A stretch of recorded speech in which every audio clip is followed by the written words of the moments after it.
Carla. Yesterday I attended a powerful rally at Grange Gorman organised by the Students' Union at TU Dublin. It was in response to a racist attack on international students. 200 students came out to say, we will not stand for people being attacked because of the colour of their skin or because of where they have come from.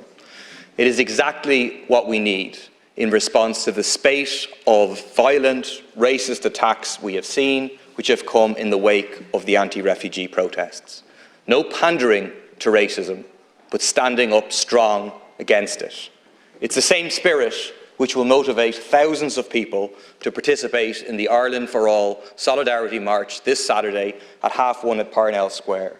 It is now supported by almost the entire trade union movement, by migrants' organisations like Massey, the Irish Refugee Council and the Immigrant Council of Ireland, by anti-racist organisations like United Against Racism and Lekela, by feminist organisations like the National Women's Council of Ireland and Women's Collective Ireland Tala, by community organisations like Ballymun for All, Drimnagh for All, East Wall Here for All, by football clubs, by boxing clubs, the list goes on and on. They all understand the need to take a stand against racism and division. They know that in order to build a movement to force the government to actually deal with the housing crisis, the health crisis and the neglect of our communities, that we must stand united. That it only serves those who benefit from these crises to have people wrongly divided, wrongly blaming asylum seekers and refugees. The government has taken a very different approach. Last Wednesday, the Taoiseach told the Dáil that we should not play into those arguments. The very next day, he told the media we need to be fair, firm and hard when it comes to migration. He spoke about people who come to Ireland with a false story or on false pretences.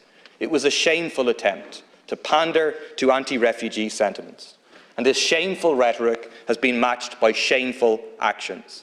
You have left over 100 people fleeing war and persecution, sleeping on the streets in the context of an increase in racist violence. Your Minister for Justice has spoken inaccurately about people coming to our country illegally while speeding up deportations. It isn't a mystery where this political rhetoric will end up, because all across Europe, your sister parties have done exactly the same thing in response to the rise of the far right. And all it has achieved is to legitimise their arguments and allow them to shape their narrative and drive their rise further. Thankfully, the thousands who will turn out on Saturday don't share your approach. They know that there are enough resources in this country for everybody to have a decent home, a decent job, a decent standard of living. And they want to see homes for all, healthcare for all, services for all. They want to see an Ireland for all. So Taoiseach, will you listen to them? Will you abandon the current strategy, combat misinformation instead of pandering to it, and tackle the underlying causes of alienation which give fuel to anti-refugee sentiment by committing to build social housing, by using vacant properties and by providing quality, accessible public health care for all? Thanks, Deputy. Let me just say at the outset, I don't believe there's any excuse for any racism of any form, whether it's directed towards people who are new arrivals to this country, or people who've been here for a very long time, or people who've been born here. People should be judged by the content of their character and not the colour of their skin. Full stop. And I don't think any of us, coming from any perspective, whether it's centre or right or left, should try to politicise the issue of racism and try to gain from it in any way. And I certainly hope you won't be doing that, Deputy. We are facing in Europe and in Ireland an unprecedented refugee crisis, the likes of which we have never seen in this country. And in the past year or so, we have accepted and welcomed maybe 100,000 people to Ireland, an absolutely huge number of people, most from Ukraine, but indeed others who've come from other parts of the world. And by and large, we've been able to provide them with accommodation, with food, with shelter, with heat, with light, with access to education, access to healthcare, and in many cases, access to employment too. I know it hasn't been a perfect response, but I'm proud of the societal response from Ireland as to what we've managed to do in the past year. No country in Western Europe, on a per capita basis, has accepted as many people from Ukraine as we have. And despite the enormous challenge, I believe we've done it well in the round, and we should be willing to say that and be willing to thank the Irish people in particular and communities around the country in particular for the very warm welcome that they have given people. But it is a real struggle to continue to find more accommodation, and there's no point in being in any denial about that. If 2 years ago we had amazing foresight and we knew that Putin was going to invade Ukraine, and we'd built a city the size of Waterford with 20,000 houses and apartments for people who might come here, that place would already be full by now. That's the scale of the numbers coming in, and we have to try to manage that as best we can, and we will, Deputy. And there are lots of people who will try to exploit the migrant crisis for all sorts of reasons, on the far right and on the far left. And I won't be called out on that issue, Deputy, because I don't think it's right to conflate issues like housing or healthcare or unemployment or crime or domestic violence or any of these things with migration. No matter what problem a country has, racists on the far right will blame that on migrants, and I think it's a mistake to conflate them. There are plenty of opportunities to have a go at the government about any issue, and I know you'll take those opportunities, but don't mix it up in an anti-racism campaign, Deputy. I think that's a mistake, and I think you're playing into the hands of the far right in that regard. Well said. Dr. Murphy. Thanks. Taoiseach says that the far right and the far left will exploit the migrant crisis. Taoiseach, I'm not sure if you've noticed, but the far right are organising protests outside the temporary, inadequate emergency accommodation of asylum seekers.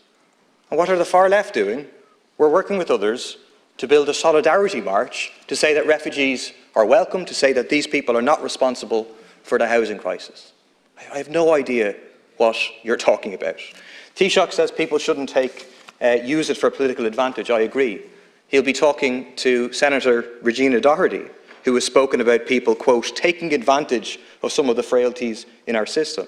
He'll be speaking to Fianna Fáil backbencher John McGuinness, who has called for a plan to move asylum seekers into a Kilkenny city hotel to be paused. He'll be having a chat with himself, perhaps, about the use, very conscious, of fair, firm and hard, which generated precisely the headlines that he wanted. Ordinary people don't agree with your government. They disagree with your government for the creation of the housing crisis, for the representation of developers, of speculators and so on. But they also don't agree with those who try to exploit those divisions. And they will be on the street in their thousands this Saturday, 1:30 at Parnell Square. I just finally would say, Taoiseach says he's proud. Is the Taoiseach proud of over 100 people sleeping on the streets tonight with a Dunn's voucher and €5 phone credit? Is that something to be proud of? Thanks, Deputy. It's absolutely right that people should stand up against racism. We're working on a new national anti-racism strategy. We'll have that quite soon, and we'll implement it and we'll fund it. But I don't think anyone should use an anti-racism campaign to promote a particular political party or a particular ideology, and I don't think that should be done, quite frankly, Deputy, and I'm going to keep on saying that, whether you like it or not. As I've always said, I believe migration has been a good thing for Ireland. It's been good for our economy, it's been good for our public services, and it's helped to enrich our culture as well. But people do want migration to be managed properly, and there's nothing wrong with people wanting migration to be managed properly. And that does mean being fair with refugees who come here from abroad fleeing war, making sure they get the protection that they deserve. It means having legal pathways to migration. 40,000 work permits issued last year to people coming here as economic migrants legally. But it does mean being firm with the minority of people whose story isn't true, who come here on false pretences, and saying to them that their application will be processed quickly, that it will be refused, and that they will be returned. There's nothing wrong with that, Deputy. And if you think that nobody should be returned home, even if their story is false, you should be honest about that, Deputy. We're over time. Thank you. Garamagad, Thomas.